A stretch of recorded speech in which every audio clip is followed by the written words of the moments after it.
السلام علیکم۔ حاضر خدمت ہے تاریخ سندھ کی ایپیسوڈ نمبر 2۔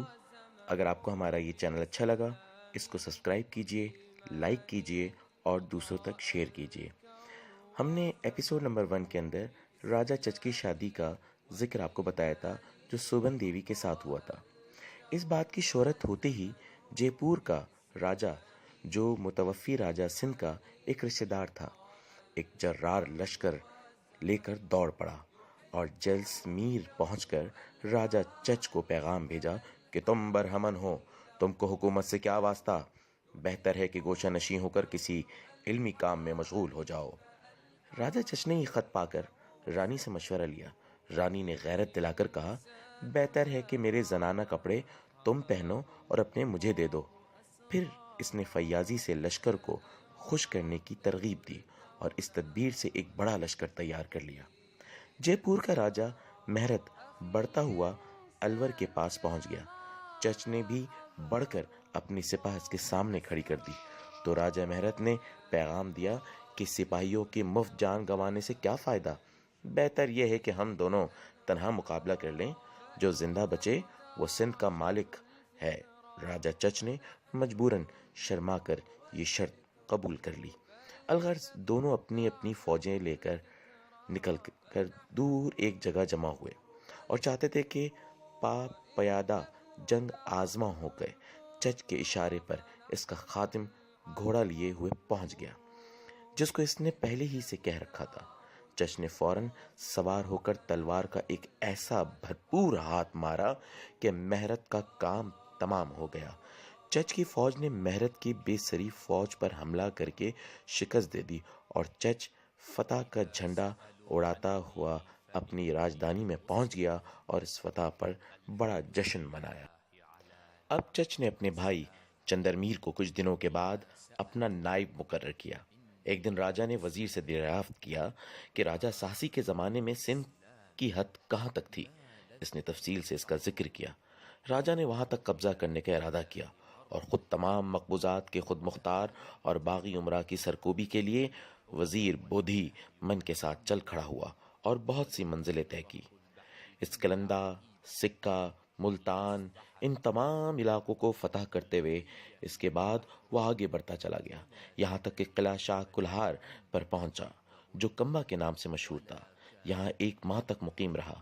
ہر جگہ امن و امان قائم کرنے کے بعد کشمیر اور اپنی سرحد پر جو ایک چشمہ کے کنارے پر پنجاب کہلاتا تھا، سرحدی درخت قائم کیے اور وہاں اتنے دنوں تک مقیم رہا کہ دونوں درخت بڑے ہو کر ایک دوسرے سے مل گئے۔ راجہ چچ اس کے بعد پائے تخت الور واپس آ گیا اور 1 سال تک آرام کرتا رہا۔ پھر سیوستان کو فتح کیا اور مغربی سندھ کے علاقوں کو فتح کرنے کے لیے اپنی مہم باندھ لی۔ یہاں سے فارغ ہو کر وہ برہمن آباد پہنچا اور اس کو بھی پھر فتح کیا۔ راجہ چچ کی فوج نے لوہانا کی شکست دی، مجبور ہو کر برہمن آباد کے قلعہ میں محصور ہوا۔ 1 سال تک اس کا محاصرہ رہا۔ آخر چچ نے ایک پرزور حملہ کر کے اس کو بھی فتح کر لیا۔ لوہانا کے لڑکے سربند کو عزت کے ساتھ وہاں رہنے کی اجازت دی۔ اس کی ماں سے خود شادی کر لی اور اپنے بھتیجے کی لڑکی درسیا نامی کو اس کے عقد میں دے دیا اور 1 سال تک وہاں مقیم رہ کر اس ملک کا بخوبی انتظام کرتا رہا۔ الور واپس آ کر اس نے سرکش قوم جاٹوں اور لوہانوں کا بندوبست کیا۔ اس کے بعد راجہ چچ انتظامات کے بعد کرمان کی طرف بڑھا جو اس وقت ایرانیوں کے قبضے میں تھا اور ایرانی سلطنت اراکین دولت کی نا اتفاقیوں سے دم توڑ رہی تھی۔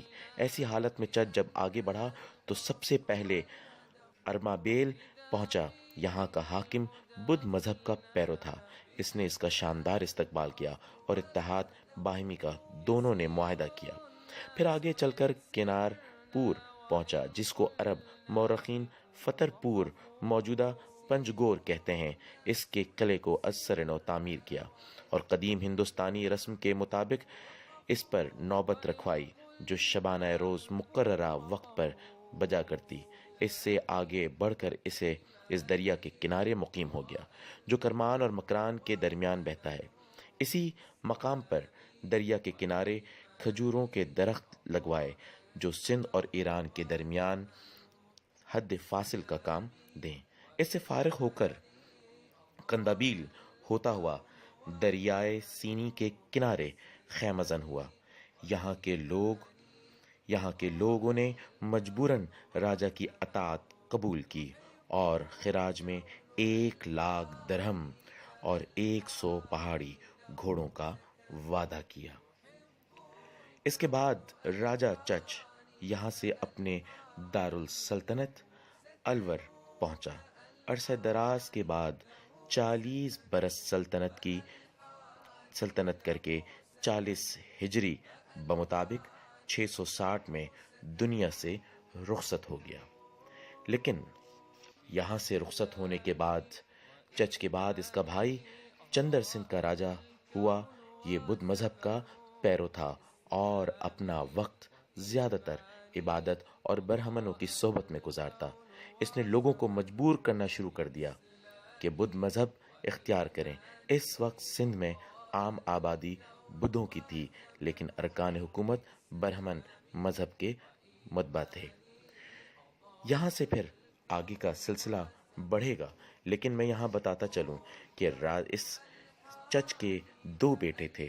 ایک کا نام راجہ داہر تھا اور دوسرے کا نام دہر سنگھ۔ اب یہاں سے اس کے دونوں بیٹوں کی کہانی چلے گی، جو انشاءاللہ ہم آپ کو اگلی ایپیسوڈ کے اندر بتائیں گے کہ راجہ داہر اور دہر سنگھ کے درمیان کیا معاملات پیش آئے۔ اگر آپ کو یہ ہماری ویڈیو اچھی لگی ہے، اس کو لائک کیجیے گا، اس کو شیئر کیجیے گا اور اسے سبسکرائب ضرور کیجیے گا۔ جزاک اللہ، وآخر دعوانا ان الحمدللہ رب العالمین۔